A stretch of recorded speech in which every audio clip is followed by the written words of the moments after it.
Assalamualaikum warahmatullahi wabarakatuh. Kami dari kelompok 4 akan mempresentasikan mengenai model metode game teori. Untuk studi kasusnya yaitu analisis persaingan perbankan. Pertama-tama saya akan menjelaskan bab 1 yaitu pendahuluan. Yang pertama adalah latar belakang. Latar belakang pada makalah ini diambil dari studi kasus permasalahan analisis persaingan perbankan, yang dimana persaingan perbankan pada saat ini sudah sangat ketat. Pentingnya faktor pelayanan memang tidak dapat dihindari oleh bank, karena bisnis perbankan merupakan bisnis layanan atau servis. Maka untuk menyelesaikan permasalahan yang ada, kami menggunakan metode game teori baik secara manual maupun dengan menggunakan software. Dari latar belakang yang ada, kami merumuskan beberapa masalah, yaitu yang pertama, bagaimana menentukan bank mana yang lebih unggul antara bank X dan bank Y dalam segi kualitas menggunakan metode game teori. Yang kedua, bagaimana hasil perhitungan menggunakan aplikasi software POMQM for Windows. Yang ketiga, bagaimana perbandingan pengolahan data secara manual maupun software POMQM for Windows dalam menyelesaikan permasalahan analisis persaingan perbankan.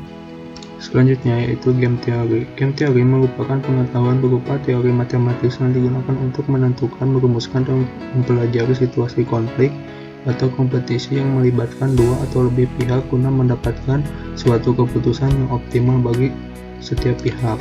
Ada dua macam strategi optimum pada game teori, yang ke satu murni, yang kedua campuran. Murni merupakan permainan dengan posisi pilihan terbaik bagi setiap pemain dicapai dengan memilih satu strategi tunggal. Dalam permainan strategi murni, pemain terus bisa mengidentifikasi strategi baris optimalnya melalui aplikasi kriteria maksimum, sedangkan pemain kolom mengidentifikasikan strategi optimalnya melalui aplikasi kriteria minimal. Untuk campuran, strategi pemain mempunyai probabilitas yang menunjukkan posisi waktu atau banyaknya bagian yang dipergunakan untuk melakukan strategi seperti metode grafik, metode analisa, metode aljabar metrik, dan metode linear programming. Selanjutnya adalah bab 3, dibagi menjadi dua, flowchart penelitian dan flowchart pengolahan data. Langsung saja, pada flowchart pengolahan data, ini adalah urutan dari perhitungan studi kasus game teori, yang dimana di sini menentukan minimax dan maksimin dari payoff bank XY, bank X, dan bank Y. Nah, jika sudah optimal, maka perhitungan dinyatakan selesai. Jika belum, maka membuat matriks probabilitas yang baru. Terima kasih. Selanjutnya bab 4 pengumpulan dan pengolahan data. Untuk pengumpulan data kami lakukan dengan cara memodifikasi data pada jurnal acuan kami, di mana yang kami modifikasi yaitu data hasil rekapitulasi kuesioner.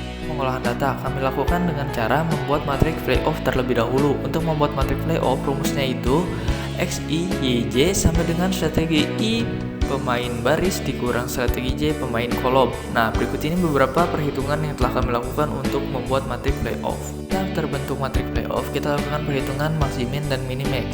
Nah, untuk menghitung maksimin, kita mencari nilai terkecil terlebih dahulu pada baris X. Nah, setelah terbentuk nilai terkecilnya, kita mencari nilai terbesarnya dari nilai terkecil tersebut. Nah, hasilnya 1,26.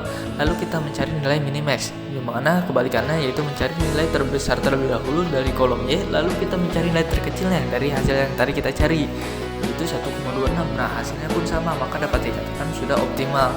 Lalu kelompok kami melakukan pembuktian dengan aplikasi POMQM. Nah, hasilnya pun sesuai, yaitu 1,26 untuk minimax dan maksimin. Selanjutnya bab 5 yaitu analisa dan pembahasan. Dari hasil perhitungan maka dapat dianalisa bahwa pertama angka dalam matriks payoff disebut matriks permainan karena permainan yang berbeda. Yang kedua, strategi permainan adalah rangkaian kegiatan yang menyeluruh dari seorang pemain. Yang ketiga, aturan permainan menggambarkan kerangka bagi para pemain dalam memilih strategi mereka. Yang keempat, nilai permainan merupakan hasil rata-rata dari sepanjang rangkaian permainan, di mana kedua pemain dengan strategi penggunaan optimal. Yang kelima, strategi dominan jika payoff adalah superior terhadap setiap payoff yang berhubungan dalam suatu strategi alternatif. Setelah dilakukan pengumpulan data, maka dilakukan perhitungan dengan menggunakan POMQM dan manual. Hasil min-max dan maksimin pada perhitungan maupun software berjumlah sama, yaitu 1,26. Selanjutnya yaitu bab 6, kesimpulan dan saran. Dari hasil pembahasan yang telah dilakukan, maka dapat ditarik kesimpulan sebagai berikut. Yang pertama, untuk menganalisis strategi yang dijalankan perusahaan dalam menghadapi persaingan antar penyedia jasa keuangan adalah menggunakan metode payoff. Yang kedua, dari hasil perhitungan yang didapatkan pada software QM for Windows dihasilkan angka 1,26. Yang ketiga, hasil perhitungan software QM for Windows selaras dengan hasil perhitungan manual yang menunjukkan angka 1,26. Adapun saran yang diberikan dalam penjelasan ini adalah yang pertama, memperbanyak referensi mengenai game teori. Yang kedua, menggunakan metode primer agar hasil perhitungan dapat dikembangkan untuk membantu menyelesaikan masalah pengambilan keputusan.